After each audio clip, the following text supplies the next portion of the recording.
I want to welcome everybody to today's webinar, which is about how the Peninsula Humane Society transformed volunteer management and their best practices and solutions. And as our guest, we have Brian Popes. Brian and I have known each other for 20 years, both before our interaction with Better Impact and, as volunteer managers, and now with Brian using our software and I working for the software company. We thought we'd have a good conversation and allow you guys to hear how his organization has managed volunteers. So Brian, welcome. Oh, yeah. Oh, hey, Rob. Good to see you. Yeah, good to see you. Good to see you. Yeah, I'm excited to be here, and I'm excited to chat with you and take questions from everyone who's on. Yeah. Oh, and that does remind me, we do have a chat open, so feel free to post any questions that you might have. We will respond to those as they come up. And then additionally, as a reminder, if you stay to the end, we will be posting a link to get your PDU. So there will be PDUs made available for everybody that stays to the end. With that, now that we have the housekeeping out of the way, Brian, why don't we just start with you providing everybody a little background about yourself and how you came to volunteer management and what your current role is. Okay, so I am Senior Director for Volunteer and Community Programs for the Peninsula Humane Society. And basically, me and my team are responsible for all the programs that face the community. We expand over 3 counties. We provide volunteer services for all our locations. We provide outreach and communications and education and all that good stuff that, animal assisted therapy and many more stuff that reaches out to the community and promotes our organization and animal welfare. I started in this position in volunteer management about 25 years ago. It was a mid-life career change, and I'm so glad I did it. It's something that I wanted to do to interact with the community and help people and help the animals. So yeah, that's a little bit about me. All right. Can you, given that your time since you've been at the Humane the Peninsula Humane Society for so long, what have you seen in terms of sort of the transformation of volunteer management from like when you began to where it is now? So volunteer management when I first started was a job. More so a job than a profession. I think a lot of the organizations that promote volunteer management, Better Impact, Alive, they've done a great job of moving it from a job to a profession. I always said that volunteer management is the best job that you never knew was out there. No one in kindergarten or first grade says, I want to be a volunteer manager. But hopefully one day they will be, because it's a really great job. You interact with people, depending on whatever your nonprofit is and the mission, you're carrying out the mission and helping people in those fields. Yeah, it's a great position. Well, that's good. In terms of the actual managing of volunteers, have you seen much difference from from back then to doing it now? I think that the Better Impact and some of the other database and volunteer management software programs, you're able to work quicker and smarter and process more people, and something that would take maybe a week, 10 days, it can be done in a matter of minutes from accepting an application to sending background checks to get it to having people take and pass the orientation and supplemental training for different departments. It's really amazing, and I look forward to seeing what else happens as we move forward, especially with AI and what better impact is developing for the future. Yeah, I have to say, dating both of us. Sorry, Brian. I remember the days of, collecting paper applications and having to create file folders and having file cabinets to review all of that stuff manually and sending out letters.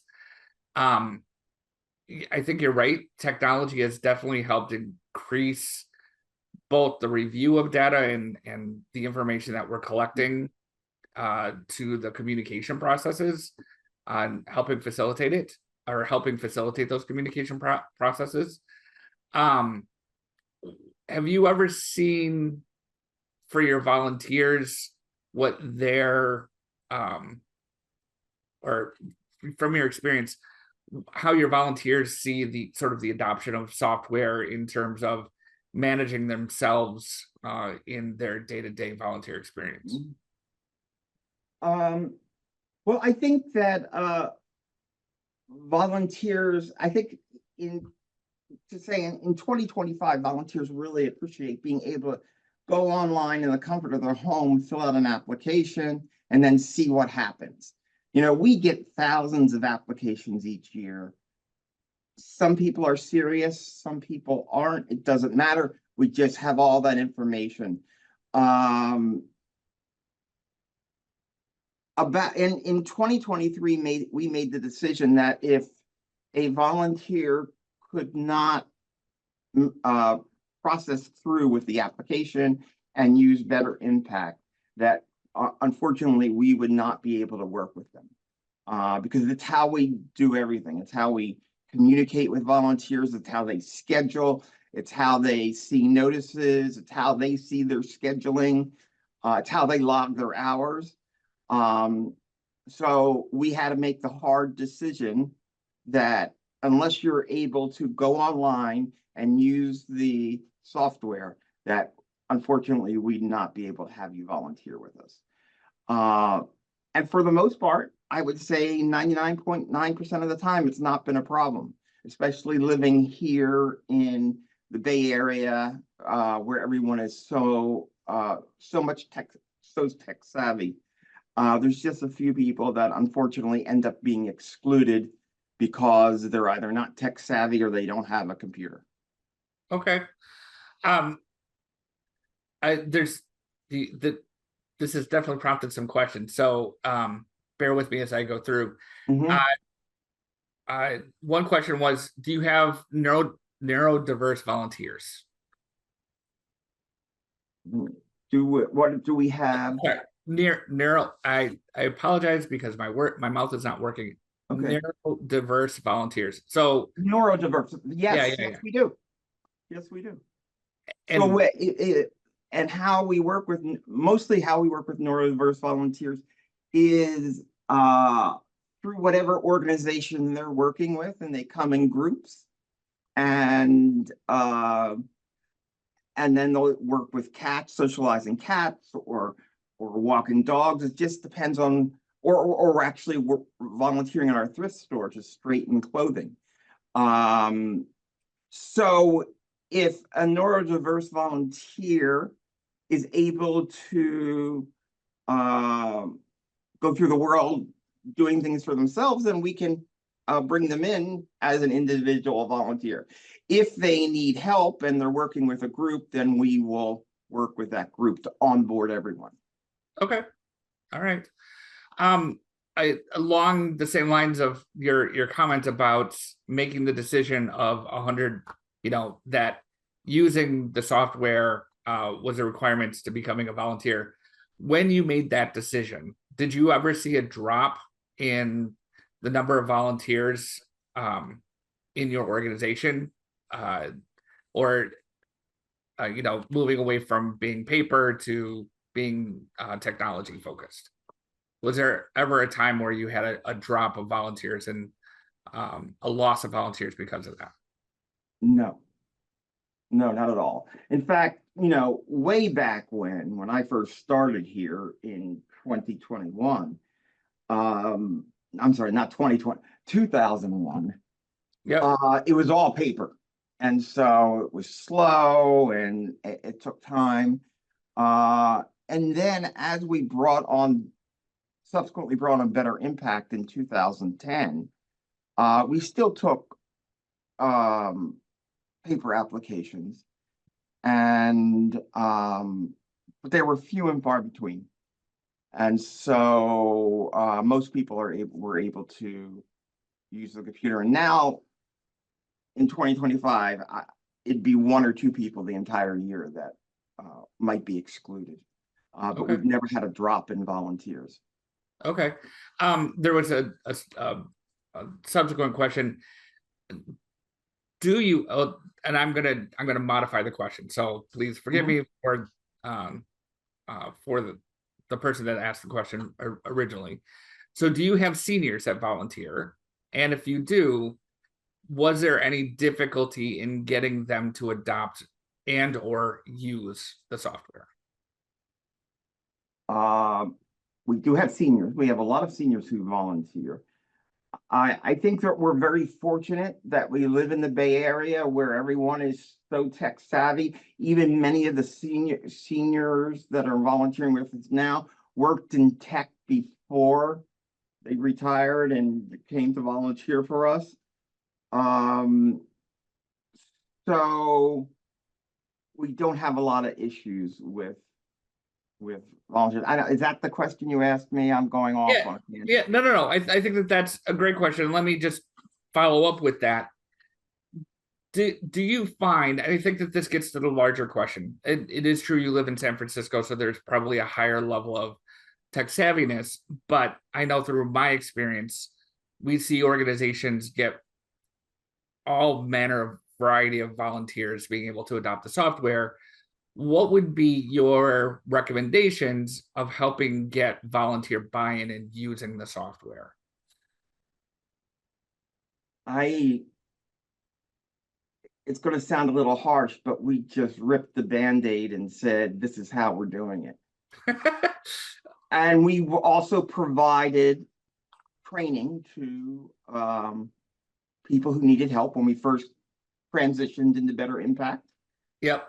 And even now, somebody said, well, I'm not real computer savvy, but I want to join your organization. Can you help me with the application? And can you help me with the program? Yeah, we're happy to do that. We're happy to do that. The one thing we won't do is we won't say, okay, we'll take a paper application from you. We won't do that because it's like that the commercial with, people in a grocery store and they're tapping to pay, tapping their card, using Apple Pay, and then someone comes and writes a check. Right. And the whole line just stops flowing. So we'd be very happy to help teach someone how to tap to pay, Right. but we wouldn't accept checks any longer. That's Yeah. the analogy I'm using. Yeah. I think that makes sense. I think, and tell me if your experience is different.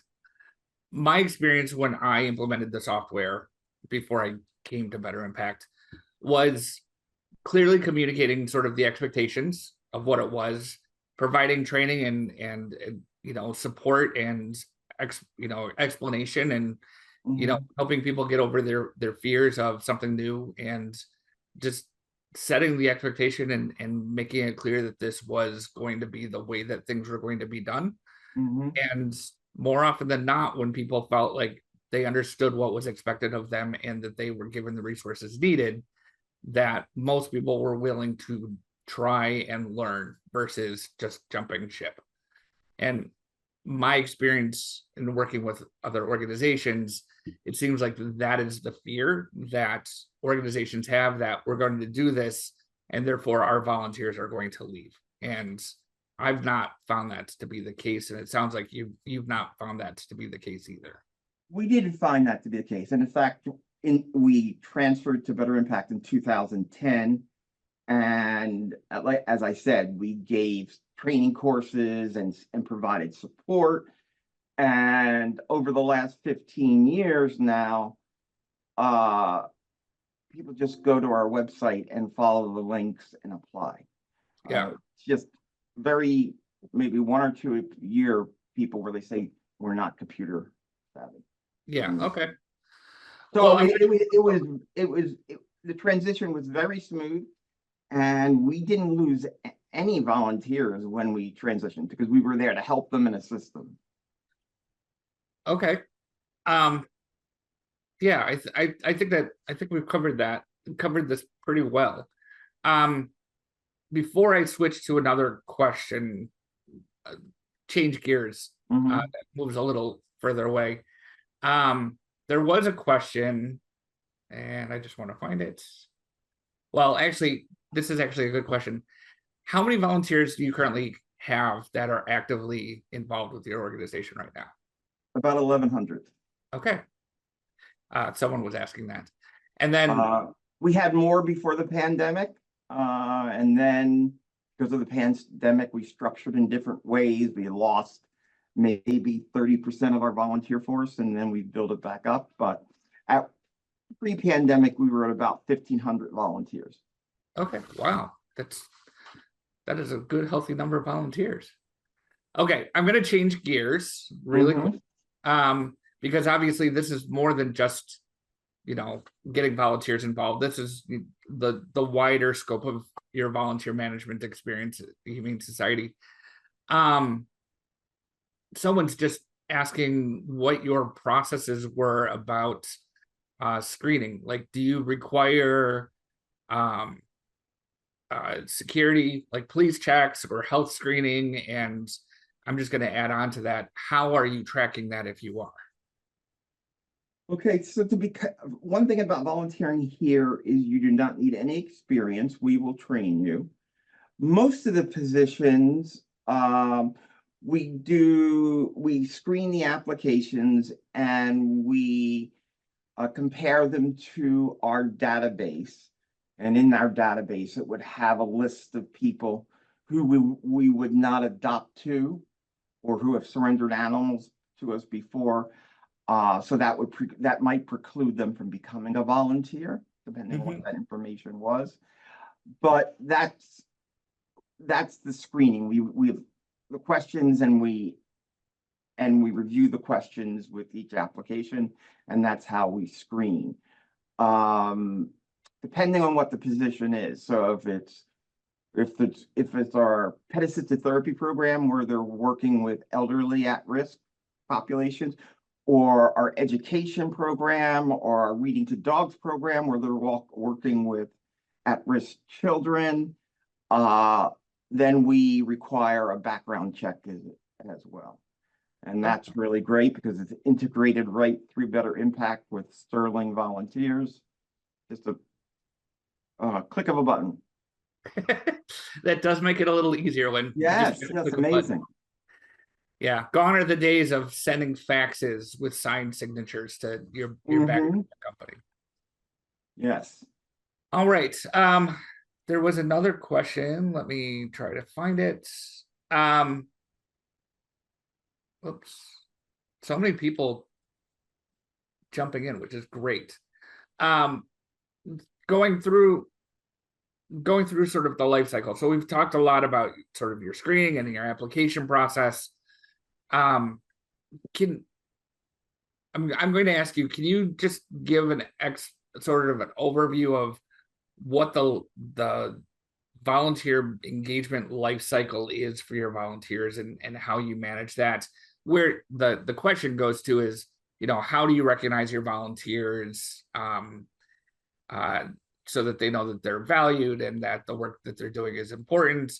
And I want to get to that question, but I know that there's a whole lot from screening someone to determine that they're potentially going to be a volunteer to recognizing all their work. So can you just give an overview as to how you engage and manage that process? Okay, so at this point, it's all done electronically after we uh review the application and decide whether the person is a good fit. Uh, we do this knowing that not all volunteers that we process are going to stay with us. It's just, people have the best intentions, but things happen in their lives. We ask for a 1-year commitment to us. Uh, I would say about 60% of the volunteers that we process will keep that 1-year commitment. Some of the volunteers after 1 year will exit, and then the volunteers that stay become very committed. And the attrition rate for a volunteer that's been here over a year is very small. It's usually because they're moving away or they're now going to pursue another volunteer experience instead of ours. But we have a good retention rate for volunteers that make it for 1 year. Okay. Um, uh, do you, when you are managing your volunteers, so going back to sort of your process, obviously you rely heavily on technology to keep everything up to date, which let's face it, technology definitely makes life easy or easier.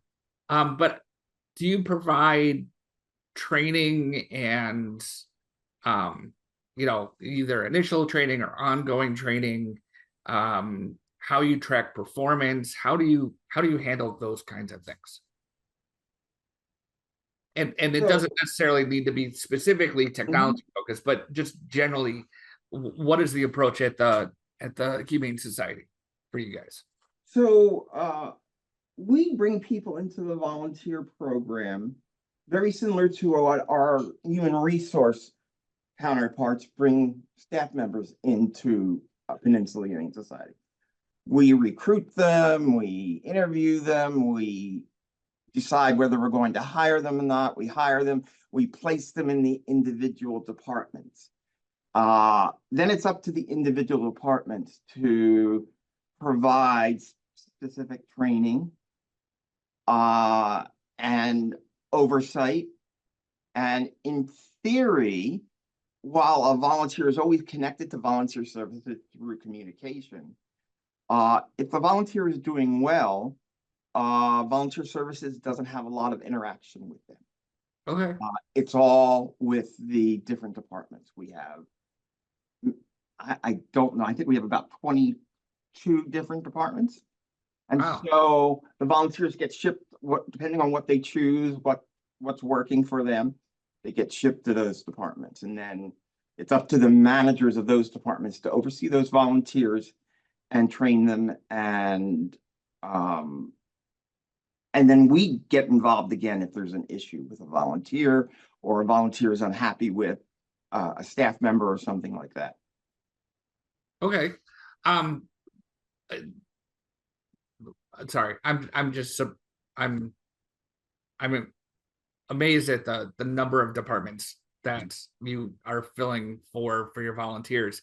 But that leads to a follow-up question for me, which is, well, let me phrase back. So it sounds as though as you are placing your volunteers, the management of those volunteers ends up being part of the responsibility of the managers of those departments or the staff of those departments.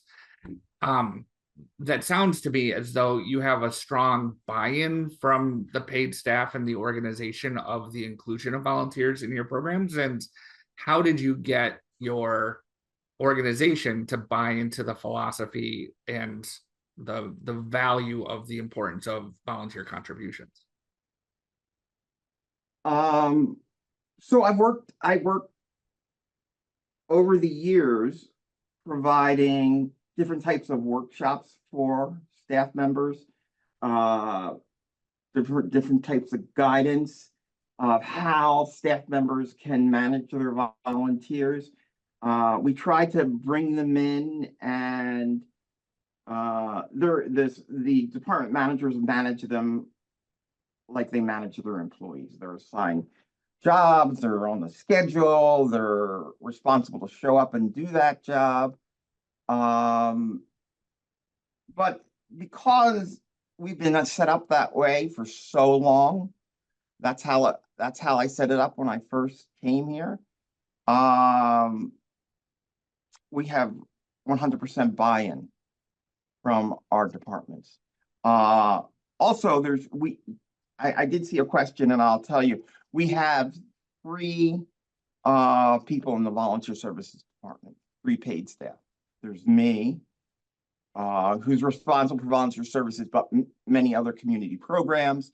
We have our senior manager of volunteer and community programs, and then we have a volunteer coordinator who's responsible as well.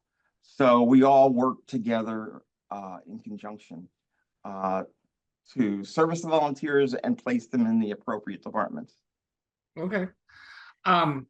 If you were going to offer advice, so let's go back 20 some years ago when we first, like if you were talking to yourself 20 years ago, where you were walking into this organization, what advice would you offer yourself or to others to get organizational buy-in when there is not yet a large level or a high level of organizational buy-in? I would meet individually with each department and explain how it can help them, how this model will process volunteers more quickly through their organization, how volunteer services is here to assist you if there's any issues. I would explain how the software works and the things that they would need to learn and the things that we do for them. And I would do that for each individual department. I would also do overall mini trainings at all staff meetings to just foster the practice that we want to put forth of working this way. And the thing is, we're not introducing a foreign concept, because this is the way human resources places staff members with them. So it's not like we're reinventing the wheel. We're just mimicking or side by side with volunteer services. Okay.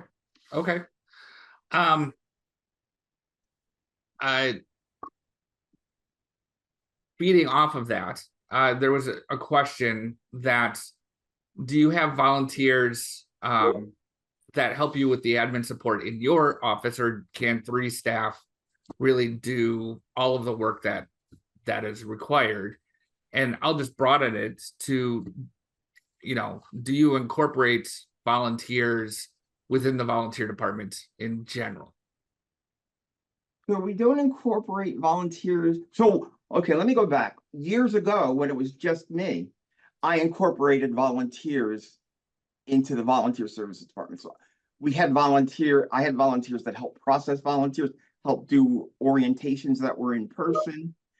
But now with the 3 staff people, that's enough to process our volunteers and keep everything moving smoothly. But in each department, the supervisors and managers also rely on volunteers as mentors. So there's some mentors that help with shadowing and making sure new volunteers are on track. And that's something that we explain to the different departments, but that's up to them to implement. Okay. We really have very little to do with the actual training of the volunteers, or how they're trained, or how they're managed in each department. Okay. Thank you for that. Again, lots of questions are coming through, and if I miss anybody's, I apologize. I'm doing my best to try to keep on top of all of the things that come in. there's some questions in here about recognition, and it Mhm. seems like some others are chiming in about their experiences. Given that we've been talking about 30 minutes about your processes Mhm. and sort of your incorporation of volunteers into your organization, I do want to just move a little to, for your organization, what are some of the challenges that you have faced? Because obviously, with all of the success that you've had, there's been challenges, and that you are probably continually facing challenges and trying to overcome them. Mhm. What are some of those challenges so that others can hear, what your daily life is like? Um, well, just like human resources, if a staff member is underperforming or behaving badly, is it the same with a volunteer? If a volunteer is underperforming or behaving badly, not playing well with other staff or volunteers, then that comes back to volunteer services. And then we uh, would put them in some type of, we would record that information of what's going on. And we would speak to the volunteers, and in some instances, put them on a disciplinary path. Okay. Um, a question just popped up, which I know is a pretty common one in terms of challenges. Um, can you speak a little more, if you've ever had this as an issue, and if not, or if you have, what was your solution? Or if not, what has your experience been? But getting volunteers to participate in providing data, so the logging of hours, providing feedback, um, getting volunteers to understand the importance of providing that information. So that is a struggle. I would say about 80% of the volunteers are on the program. They're able to log their hours in many different ways, from starting and ending a time clock right on site, to going home to provide their information, the volunteer hours and all the other questions we ask from the comfort of their home, or they can also use the mobile app. 80% of the volunteers do that. We will monitor the volunteers that are not logging hours, and we will reach out to them and ask them if they need help, if we can provide them with additional information. We also send out an email at the beginning of each month saying that they have until the 15th, to remind volunteers they have until the 15th of the month to log their hours and other information. And so we do a whole bunch of stuff, but there is going to be a very small percentage of volunteers that just don't log their hours. But we're actively trying to get them to do that. Okay. Um, I got a couple questions. One of them is, you mentioned that you're keeping track of or following those that have typically demonstrated difficulty in logging their hours. How do you go about doing that? We just audit. So we just choose a department for the month and audit. And it's not a proven process, where we do struggle with that. Yeah, and when you do audit, is it what, pulling the schedule logs versus like the hour logs, or do you Yes, do yes. something else? Okay. Pulling the schedule logs versus whether they've actually logged hours. Okay. All right. Um, someone has asked that, I'm gonna give you two questions Okay. that are sort of related.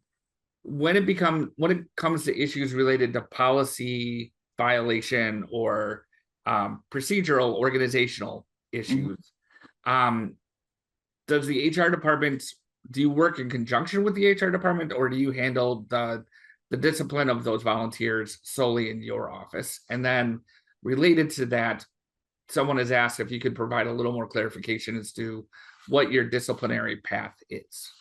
Okay, so we don't work with HR. We're our own standalone department or program. And so we, while we don't work with them, we would defer to HR appropriate policies and procedures when we are working with volunteers and possibly disciplining them. But you do have to remember that HR policies, California HR policies, are not in effect for volunteers. So we try to use best practices and follow what HR would do, but in many cases, volunteer services doesn't need to build a case if something was egregious and we decided to let a volunteer go. So we're our own standalone organization. And what was the other question? Oh, just what the disciplinary path is, like when that comes up.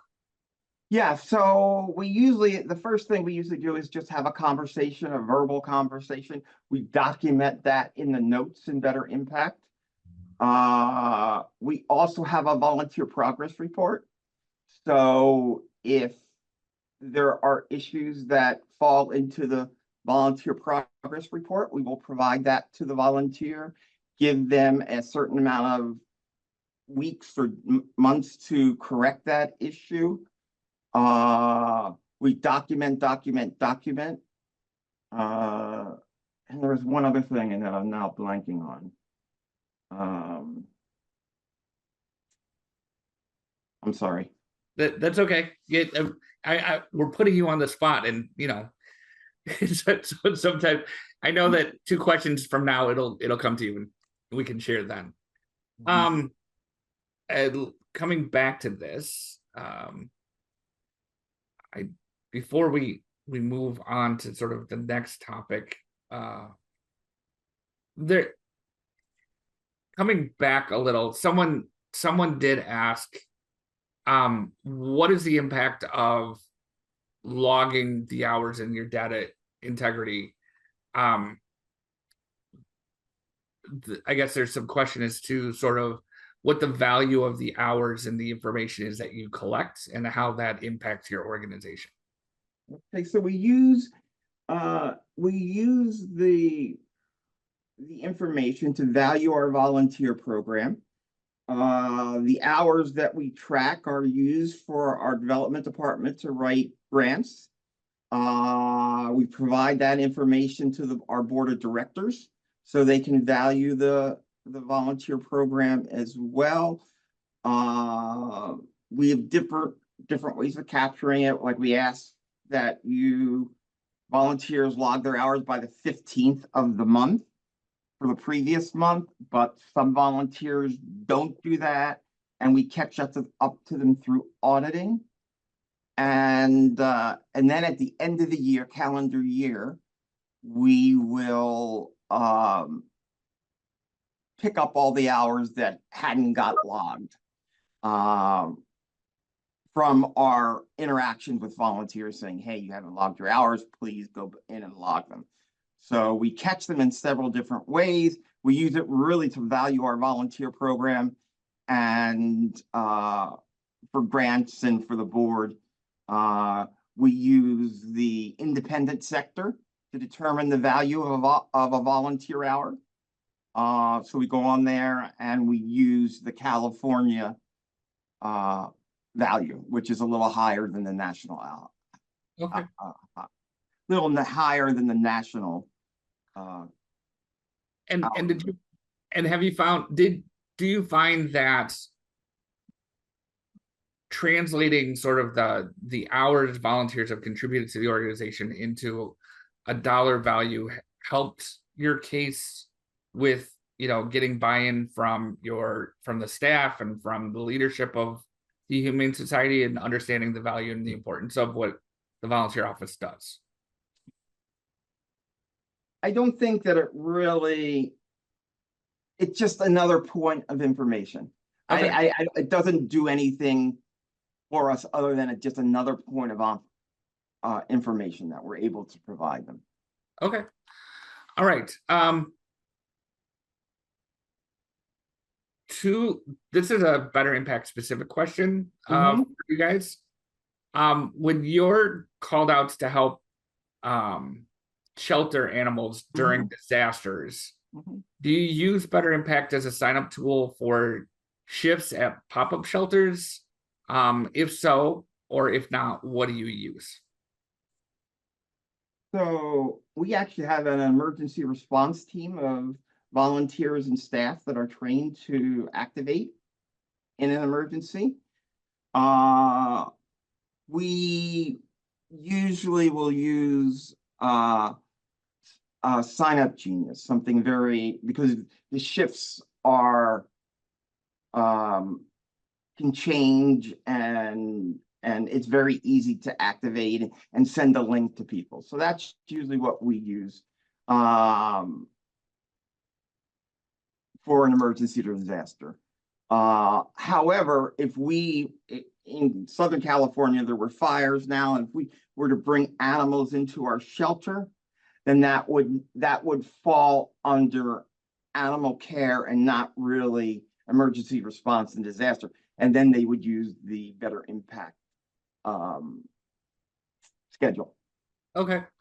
We only use the Sign Up Genius when we are off-site and we need emergency response team volunteers to cover those shifts. Okay. Talking about shifts, this was a question from earlier that got missed. Someone, reacted to you saying that you had 1,100 volunteers and that all these volunteers are in different programs. How easy is it to manage absences, and how do you get coverage for absences? Do you find it to be a difficult process or a relatively easy process to keep on top of all that? It's so the departments stay on top of that, not volunteer services. Okay.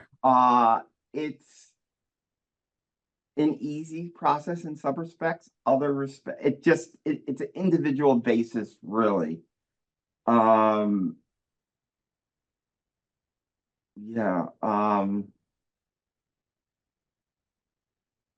Give me the second part of the question. I'm sorry. Oh, the question at its foundation was, given the number of volunteers that you have, how easy is it to manage the identification of absences and then also the fulfillment of vacancies?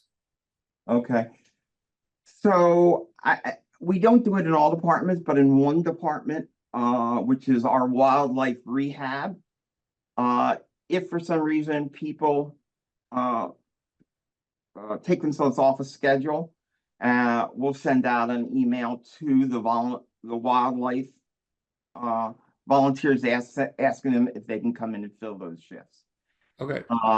However, we schedule this for all the other departments. We schedule enough volunteers that if one were not to show up, it wouldn't matter so much or affect the work that we're doing. Also,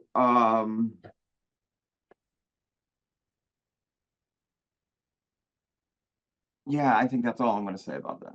Okay. Fair enough. I just to confirm, I think you mentioned it earlier, but someone's asked, and I want to make sure that we get it covered. You said that you do offer a mentorship program where you have senior volunteers that work alongside younger volunteers or junior volunteers. Okay. Okay. Volunteers with less experience. Thank you. That's a better way to determine it. So, and we usually do that in our behavior, cat socialization, dog socialization, where we utilize, because that program is where we have most of our volunteers. And so the staff needs help shadowing new volunteers, evaluating new volunteers to see whether they're okay at a green level, which is the easiest level to work with an animal, or can they progress to a yellow level? We use mentors, which Okay. are experienced volunteers to do that. Okay, great. All right, we're coming down to our, getting close to the end. Mhm, This was a question earlier, but it sort of fell outside of sort of the volunteer management experience. mhm. But structurally, you mentioned that there's an HR department that is independent and deals with employees. Mhm. Where does the volunteer office and your department fall within the structure of your organization? I guess they're Um, they're they're they're looking for sort of understanding the the the organizational hierarchy and where volunteers fit within that. so I'm part of the senior team, and so volunteer services has the same uh has volunteer services is the same as HR in that we're part of the planning process and part of uh being at the table and having a conversation. Okay, great. All right. Well, this last portion, and I do want to thank you for all the time that you and wisdom that you've shared with everybody. Um, I want to push you a little further in our Mhm. plus years of having worked together. Um, I'm going to ask you two questions, and you can answer them however you want. So, Okay. number one, how is volunteer um